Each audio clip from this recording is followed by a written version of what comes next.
A recording of the seminar of the Alberta branch of the Federal Social Credit Rally held on March 8, 1971. The speaker, Mr. Wallace Klinck. Ladies and gentlemen, first I'd like to say I'm very grateful to talk to you tonight about something that I feel is very important. I'm going to say some rather unconventional things tonight, and in view of that, I was going to give you a definition of the words leisure and work, which will come up quite frequently. However, the speaker that is to follow me is apparently going to deal with this subject, so I will just let you think about it as I go along. Social creditors are convinced that the world is now witnessing a rapid disintegration of civilization. They also believe that implementation of social credit policies would quickly reverse this trend and open the gates to a new renaissance for mankind. Those who have become deeply involved in social credit activities have come to realize, however, that two major obstacles have inhibited widespread acceptance of the social credit thesis. Social credit is admittedly a difficult subject to master, so that we see one of these difficulties or obstacles is obviously on the intellectual plane. But it is not, I believe, on the intellectual level that the greatest barrier to the realization of social credit philosophy and policy lies. The purpose of my address this evening is to shed some light on these two problem areas, especially the latter, that is, the psychological.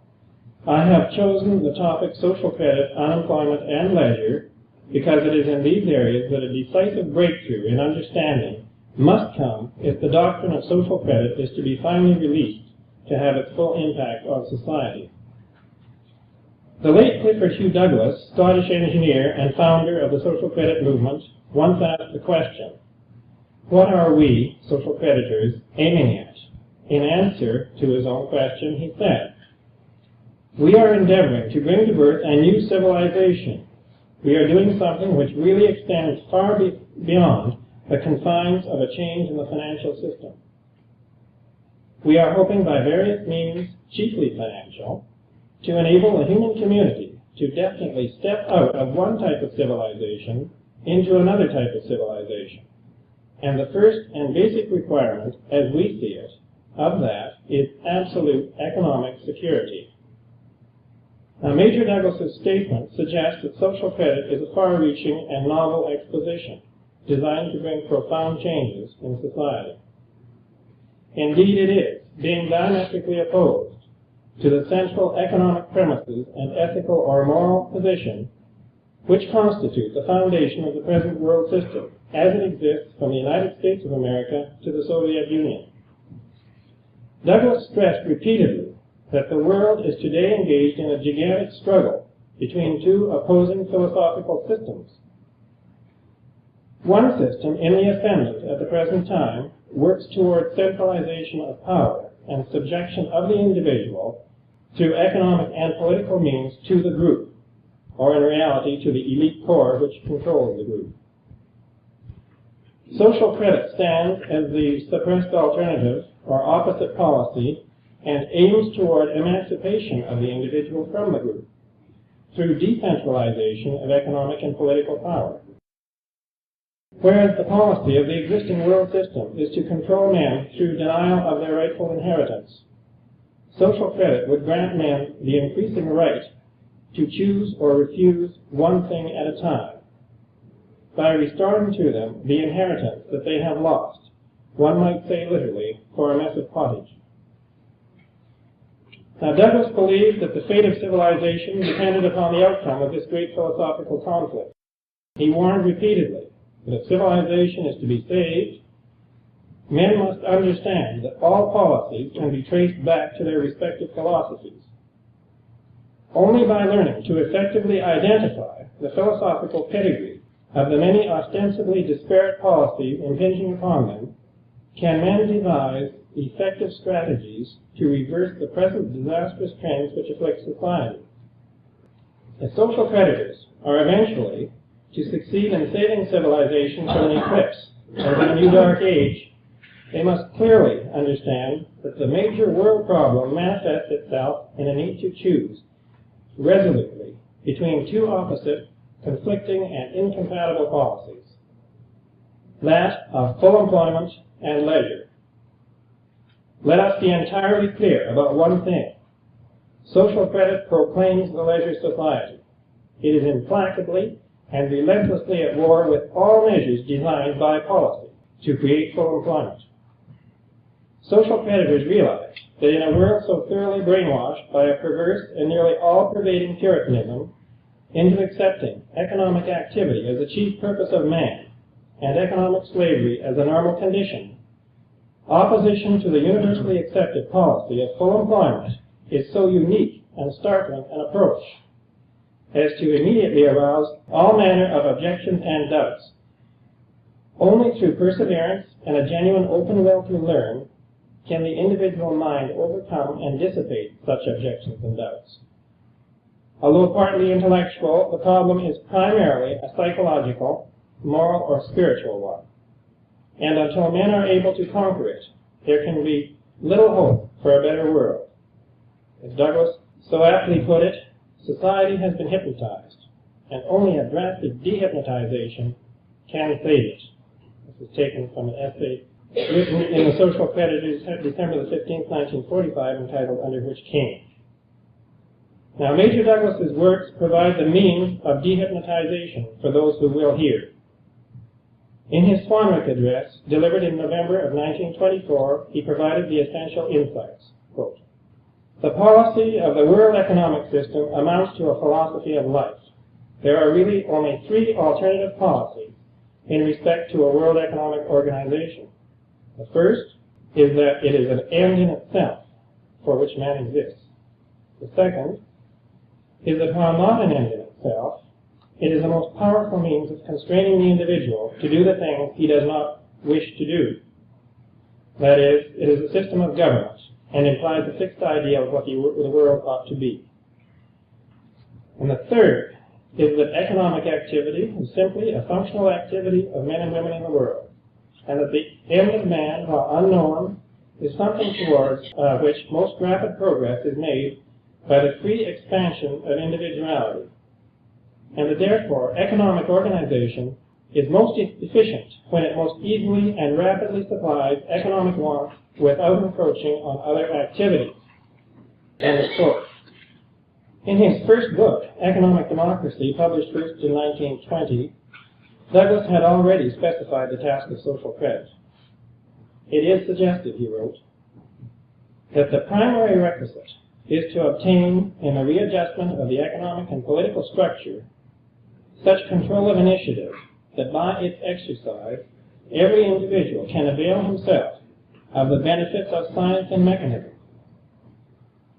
that by their aid he is placed in such a position of advantage that in common with his fellows he can choose, with increasing freedom and complete independence, whether he will or not assist in any project that may be put before him."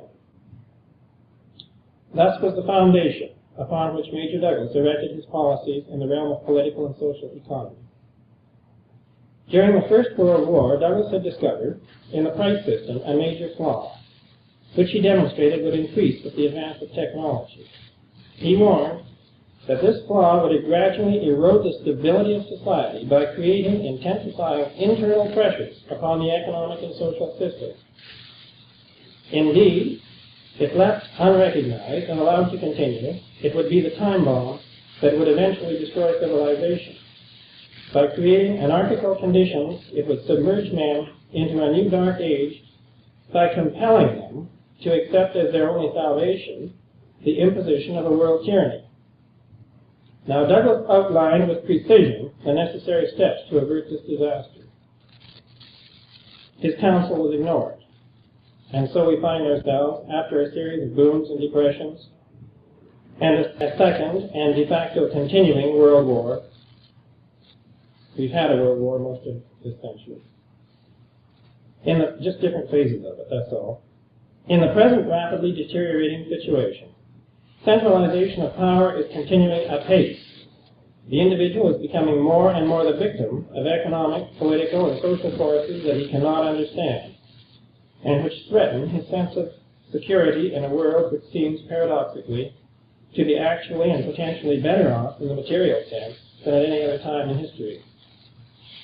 The prospects for a new age, made possible by compounding scientific and educational advances, seem in many ways to have eluded mankind.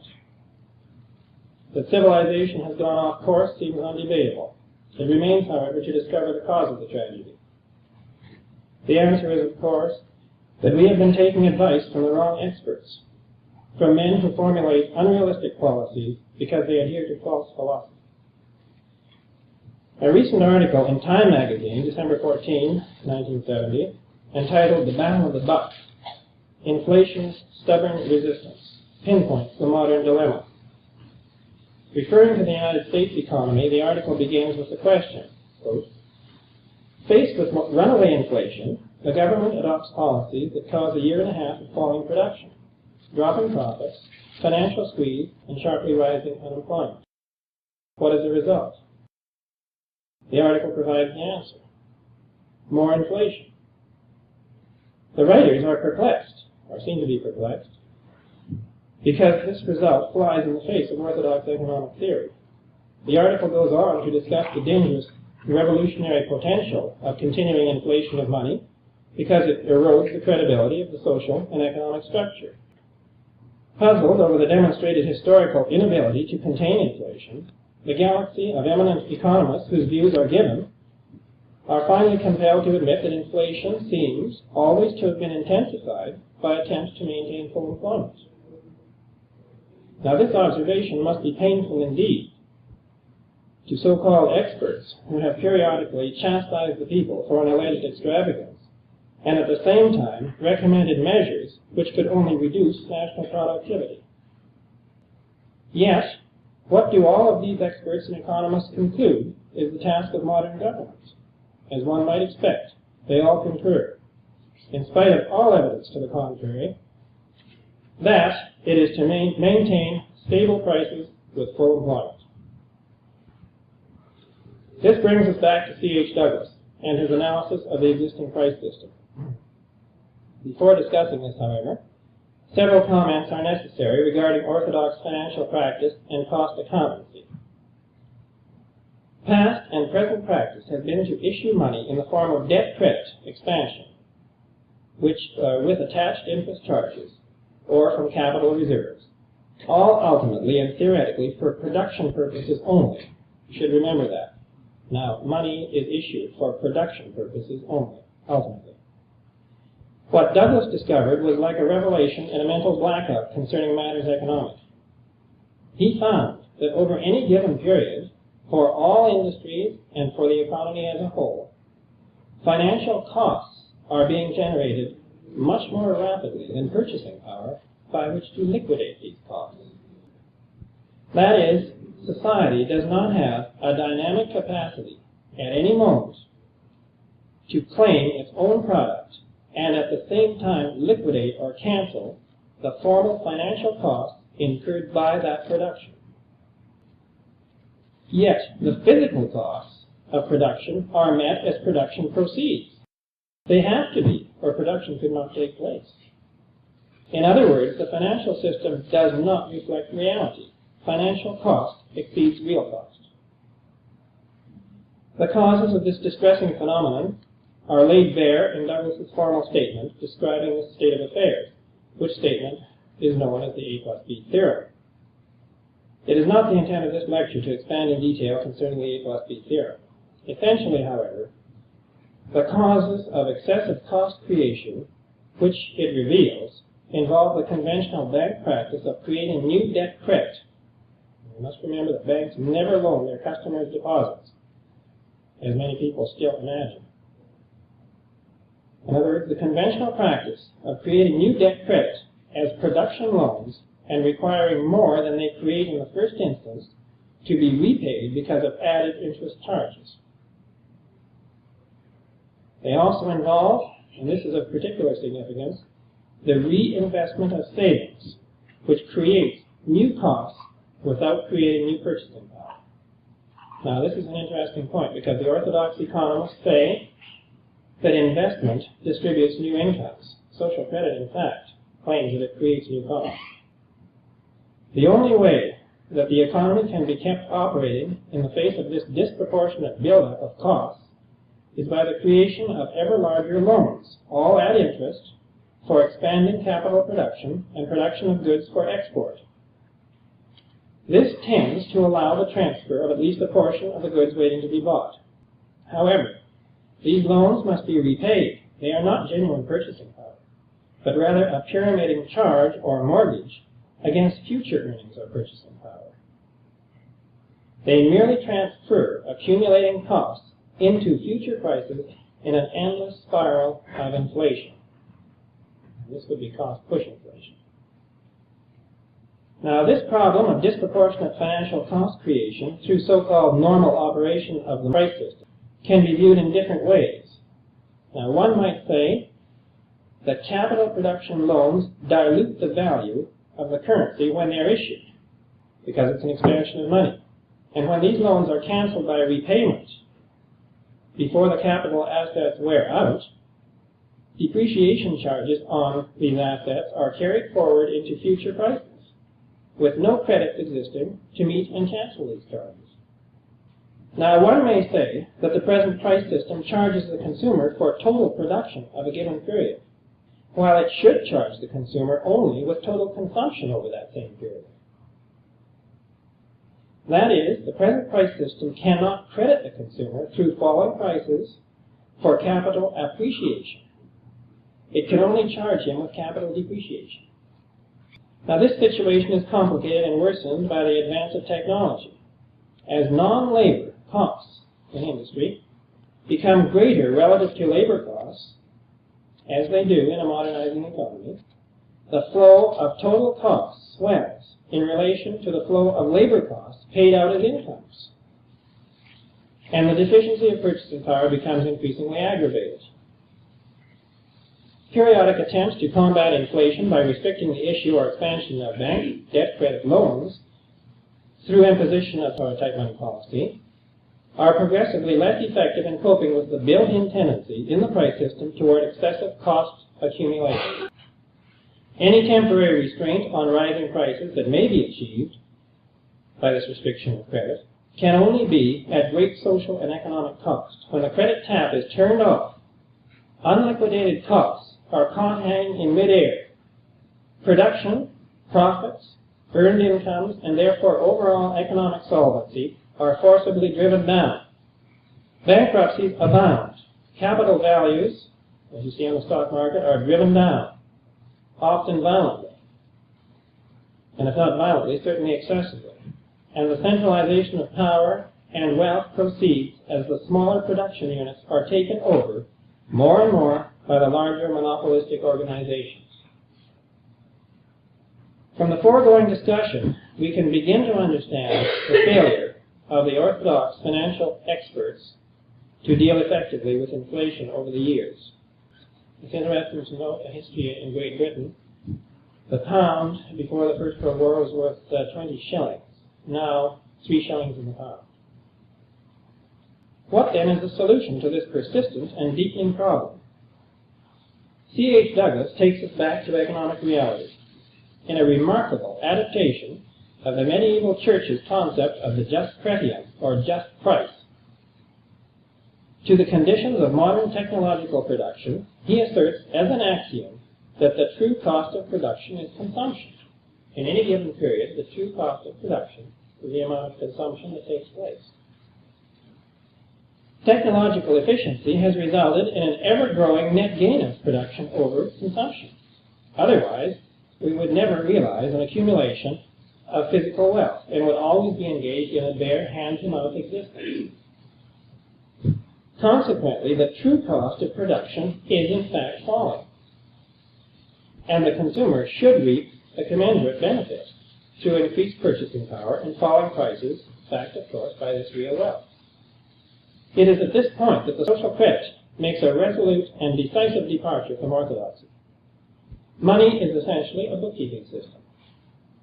If, as we have seen, new wealth is created without the introduction of new credits to properly reflect its existence, then it is obvious that such new credits must be provided by some appropriate means. And if costs are being created more rapidly than incomes, then credits must be provided that will cancel these excess costs without creating new financial costs in the process. That is, we must depart from convention and introduce a supplementary flow of credit into the economy which is not issued for production, but which is issued instead directly for consumption. Such consumption credits will not create more costs because they don't go through the productive system, but will flow down to cancel the excess of costs flowing from the price system, making the latter self-liquidating. In other words, balancing the price system. Hence, Douglas proposed the consumer dividend to augment the purchasing power of each citizen and the compensated price discount to retailers to lower the price level. Thus, each person would receive the benefits of increasing technological efficiency, in effect, as his rightful inheritance of a share in the expanding communal capital. It's interesting to note, just aside here, Karl Marx wanted to put the communal capital in the hands of the state, which really means in the hands of that clique that operates the state. Major Douglas, in a sense, wanted to distribute the communal capital to each individual. Two completely different policies. We have seen then that the two major objectives of orthodox economists must derive from a policy very different from social credit. We shall also see that this policy derives from a very different philosophy. Because of its insistence that money must be issued only as a debt for production, and because of its insistence that all financial costs must be recovered through prices, orthodoxy has never in fact managed to create stable prices. Indeed, it has been responsible for the continuing and progressive inflation that has characterized the world economy over its entire history under orthodox financial direction. However, even stable prices are not acceptable to social creditors. Many social creditors, I hear, say we'd like to have stable prices. Stable prices are not acceptable. Social creditors, because they demand falling prices with advancing technological efficiency in order to satisfy Douglas's law of cost, due costs for production and consumption. Moreover, the necessity to issue credits directly for consumption invalidates the orthodox desideratum of full employment. Full employment is an inseparable requirement of the policy of issuing credit only for production. As we've already demonstrated, this policy is the core cause of the power age phenomenon of intensifying cost-push inflation, which Douglas discovered as early as 1917 and 1918, and which orthodox economists only began to suspect, without understanding, during the 1950s.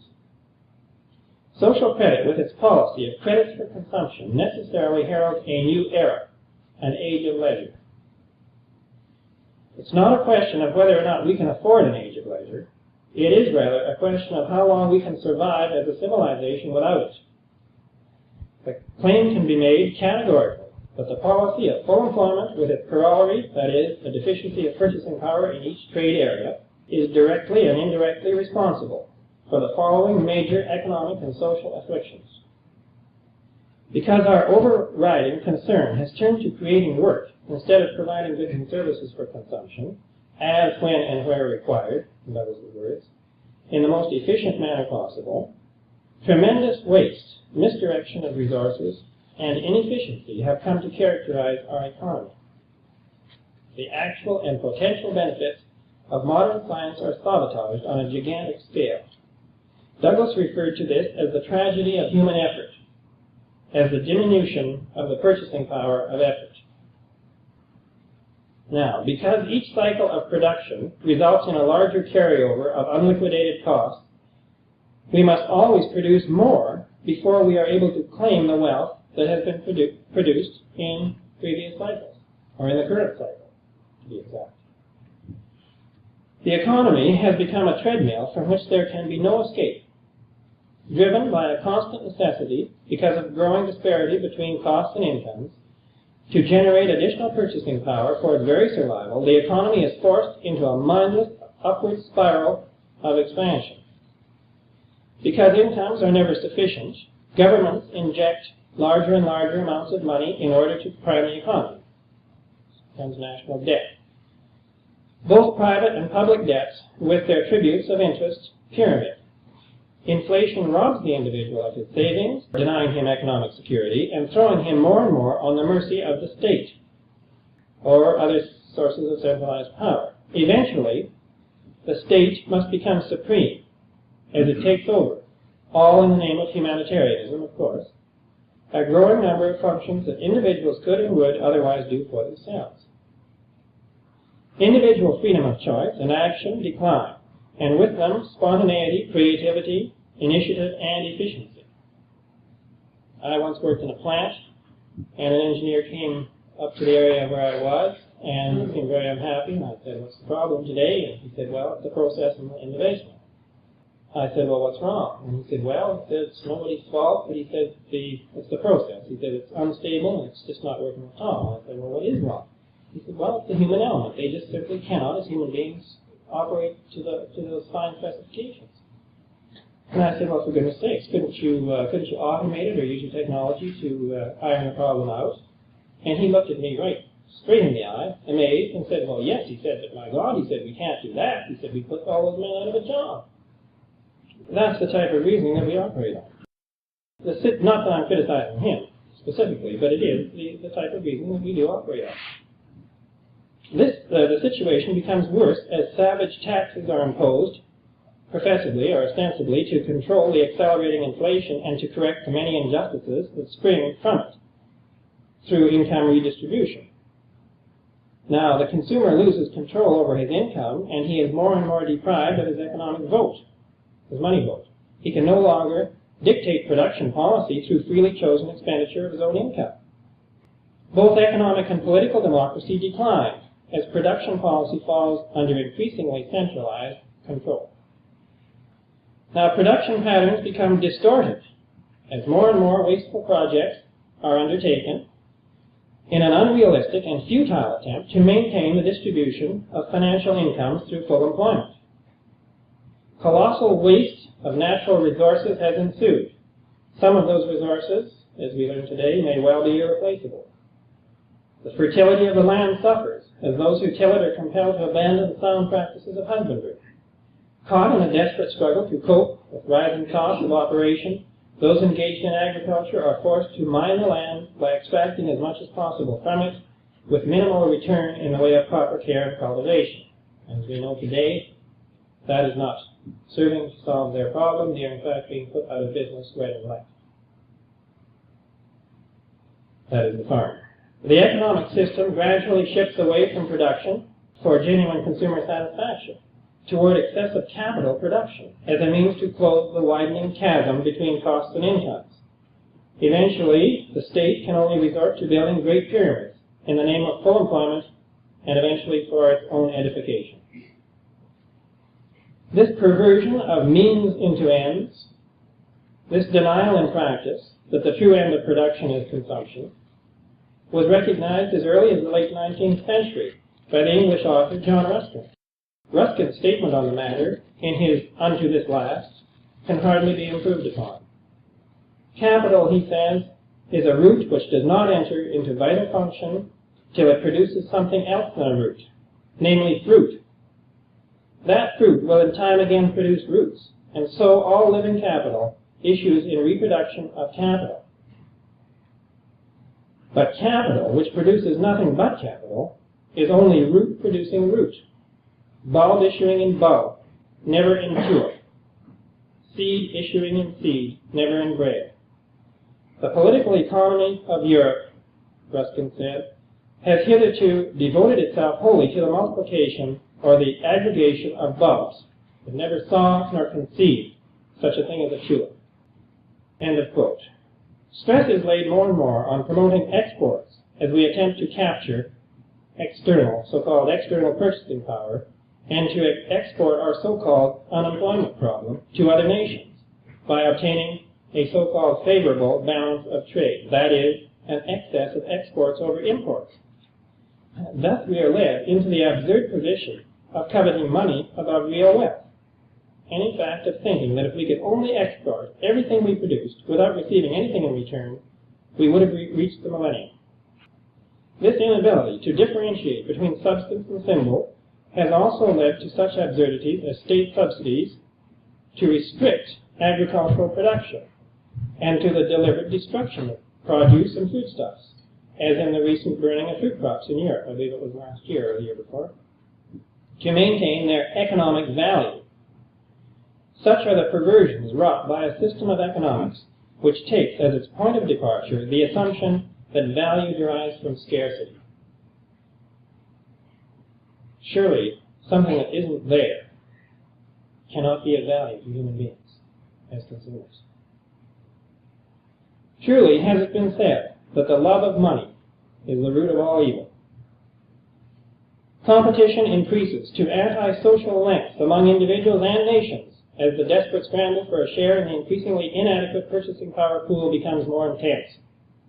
The discovery is soon made that military expenditure serves to prime the economy along its destructive course. The existence of weaponry and the friction generated by the international struggle for markets ensure that war, the great wastemaker, is almost continuous. The orthodox exhortation to export or die might well be changed to export and die. We have come to believe that it is more moral to drop bombs on other people than to peacefully share our surplus wealth through the distribution of a national dividend.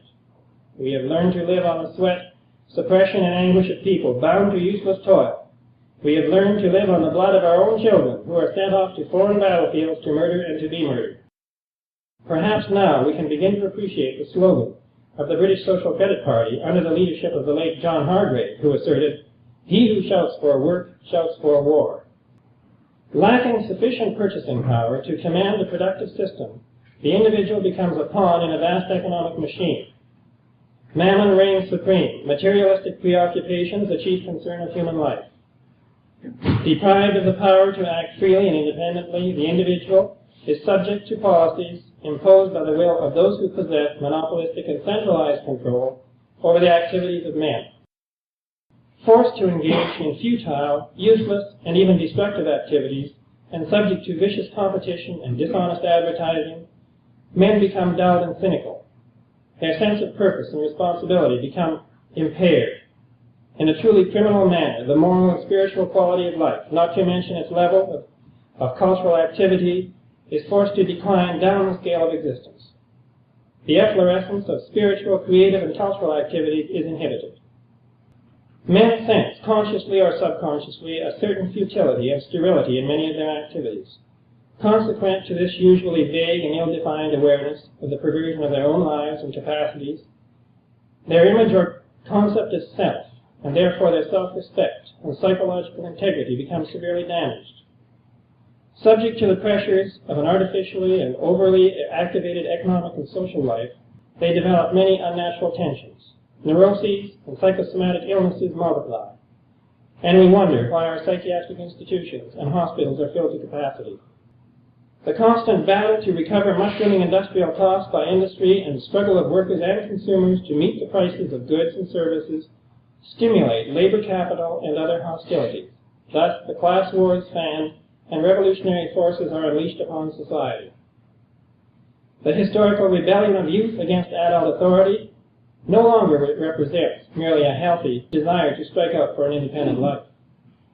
It now represents a desire to destroy what their impulses and much subtle revolutionary education have prompted them to identify as a corrupt order. Unfortunately, many of these youth fail to isolate the core causes of economic and social injustice and fall into patterns of behavior which can only hasten the disintegration of society, without in any way offering constructive solutions. Others, more passive, attempt to escape by an atavistic withdrawal from society. The chief beneficiaries of this unhappy state of affairs, into which mankind has fallen, are the domestic and foreign controllers of money and credit, and the revolutionary forces with whom they have had strange historical connections. Both are champions of monopoly, who covet centralized control over the affairs and activities of men, and who profit from human suffering and enslavement. They are the chief advocates of the policy of full employment, upon which the centralization of power is dependent. We have seen that the policy of full employment is directly and indirectly the cause of a general perversion of human activities and purpose, of inefficiency, waste, want, and war. Meanwhile, both exploiters and exploited cry in unison for more employment. Those who join in the lunatic clamor for full employment must bear a heavy burden of responsibility for the results of the policy they so confidently espouse, and for the fate of the world that they are wrecking. A misguided world may believe that its salvation lies in the achievement of the work state, so beloved of dictators throughout history. Social creditors, however, have no hesitation in asserting, work was and remains a curse. Full employment is sacrifice of mankind to the false god Moloch. One of the most forceful expressions of the social credit position in this regard was given by the late Alfred R. Raj, the brilliant English economist, editor of the New Age and the New English Weekly, which journals contributed so much to the intellectual quality of the early social credit movement between 1917 and 1934. In Raj's words, quote, "Either what appears to be free and unearned provision for consumption as such must be deliberately made by society, simultaneously and progressively with provision for production, or production itself will be brought to a standstill, either by wholesale sabotage or by revolution. The pill of money for nothing may be bitter for old men of all ages to swallow, but the alternatives before society are to swallow it or perish. We assert with complete confidence that the acceptance and legislation of the principle of the national dividend is absolutely essential to the mere maintenance, and not only to the welfare, of modern civilization. It is a matter for modern nations of national dividends or death." It comes from a book called A.R. Raj, Political and Economic Writings, collected in 1936. Why has the present tragic situation come to pass? Why has the social credit remedy not been applied? In a remarkable address delivered to the Leisure Society entitled "The Fear of Leisure," Raj listed a number of resistances to Douglas social credit. These included fear of scarcity, the moral associations with work, hatred of the principle of something for nothing. There's really never something for nothing in the ultimate sense. Or is there? Maybe there is. Maybe almost everything we have is for nothing in a sense. Class hatred on the one side and class revenge on the other. The deep-rooted conviction that man is not meant to be happy, the belief that any prospect of happiness is too good to be true and that human nature would soon spoil any conditions of happiness that might be achieved. Included also was the will to power over the lives of others, the fear of leisure itself, and the fear of any change whatever. This comes from The Fear of Leisure in a book called The Social Credit Pamphleteer by various hands, published, I don't have the publication date. As we have seen, the problem is also partly due to an intellectual unpreparedness for the advent of the power age, the age of automation and more recently of cybernation. Man has not yet stopped to realize the actual nature of modern production. Today, human labor has become little more than a mere catalyst in the productive process. The number of human energy units expended relative to the expenditure of other forms of energy, including, of course, the forces of nature, have become very small. In the physical sense, production today is largely unearned, being a result not of currently expended human effort, but rather of a vast cultural and scientific heritage reaching back to the beginning of civilization, and of an endless chain of unearned increments of association which could not be realized by individuals acting alone. This is all in addition, again, to the enormous sources of energy derived gratis from nature itself. What brings the water into the air and carries it over the mountains and dumps it on the crops? But our anachronistic and disastrous failure to break the traditional link between work and income has a primarily psychological cause. And until man overcomes this obstacle, there would seem to be little hope for the acceptance of social credit and for a better civilization, the better civilization that social credit would bring. This obstacle lies essentially in our dimly perceived fear of ourselves, in our own lack of self-confidence and inner integrity, which we dare not wholly admit to ourselves but prefer to project on other men. It manifests itself in a destructive puritanism that attempts to restrict expansion of the human personality, that teaches that man is inherently perverse and can be trusted with neither freedom of choice nor assured material security. This attitude is no doubt exemplified in the statement of a great financier who is reported once to have said, "Social credit would save the world, or save civilization, but civilization is not worth saving." Norman Webb makes a penetrating inquiry into this matter in his essay, Social Credit and the Christian Ethic. He writes, quote, "The identity of Christ's teaching and what we call economic democracy is, I believe, fundamental. The two are in contact at every point, and the primary obstacle to the realization of both of them is, literally, the very devil, and its name is Puritanism. Puritanism, as I understand it, erroneously connected in many minds with purity, has nothing in common with Christ's teaching. When Christ said to the young man who asked him for a decision between his brother and himself, 'Man, who made me judge or divider over you?' he was demonstrating in the highest degree the opposite impulse to that which I call, or I designate, Puritanism. Judge not, that ye be not judged. There is a law of life, and I think that Christ has plainly demonstrated for us that the primary fact of existence is that we are here and conscious for the purpose of learning to understand the law. The puritanical misconception is that we are here, individually, for the Puritan, to administer the law.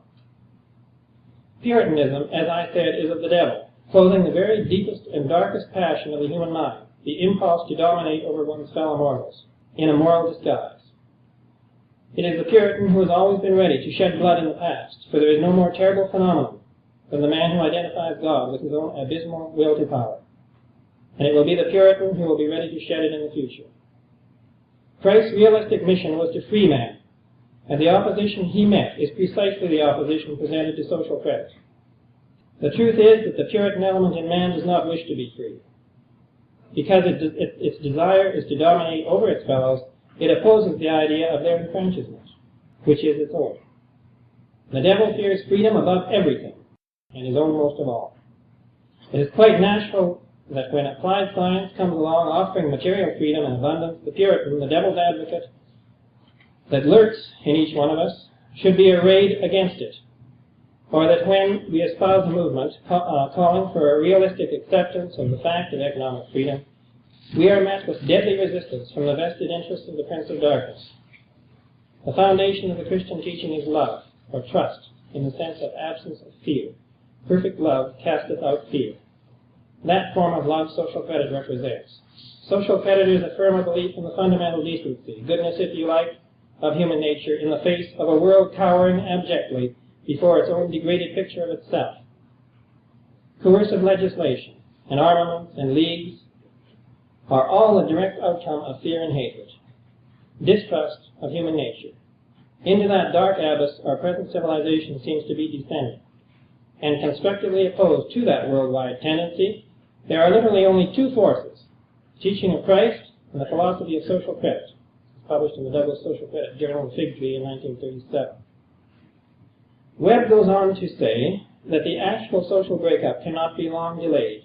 He asks whether it might yet be possible that Christianity and social credit might unite as a force round which the remnant of this present marvelous and tragic civilization might reform. In his book, Neither Do They Skim, Dr. Brian Monahan, chairman of the Douglas Social Credit Secretariat, cautions us that full employment is a fundamental policy, not an economic theory. Remember, full employment is a policy, not a theory, which denies men the independent incomes that should and could be the basis of freedom of choice. In concluding his essay, Dr. Monahan quotes Robert Paine from his Fathers of the Western Church, 1952. Quote, "It does seem that our materialist hell, with its brutish policy of work for employment's sake and its degradation of man into a mere functionary, is the triumph of Antichrist. But beyond it lies the promise of a renewed spirituality, an age of the Holy Ghost, an age of devotion, when they toil not." Throughout history, perceptive men have recognized the regenerative and creative potentialities of leisure. Socrates said it was that which men should most value. Even Thomas Hobbes, who I certainly don't agree with in many things, was able to discern that leisure is the mother of all culture. C.H. Douglas and A.R. Orage have shown that the survival of civilization depends upon the introduction of the leisure state. Properly viewed, unemployment is a blessing. Work was the curse put on Adam. God is striving to lift the curse, but it can only be lifted when men reject the false doctrine that all wealth and rights arise from man, a doctrine perpetrated and perpetuated by those materialists who understand that they must destroy the belief in a beneficent God preparatory to the subjection of mankind to a temporal world power. The curse can only be swept away when men become psychologically prepared to receive the blessings of abundance, when they learn to share and to understand the meaning and mechanism of sharing. If man is to reach out toward his rightful destiny in a new age, he must regard his fellow man no longer as an actual or potential blight on the moral landscape, but rather as a flower with its right to an inheritance in the garden. Consider the lilies of the field, how they grow. They toil not, neither do they spin. And yet I say unto you that even Solomon in all his glory was not arrayed like one of these. Wherefore, if God so clothe the grass of the field, shall he not much more clothe you, O ye of little faith? The claim has often been made that Clifford Hugh Douglas was 50 years ahead of his time. It has also been said that nothing can stop the power of an idea whose time has come.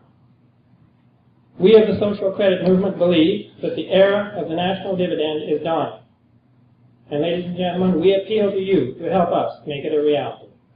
Thank you.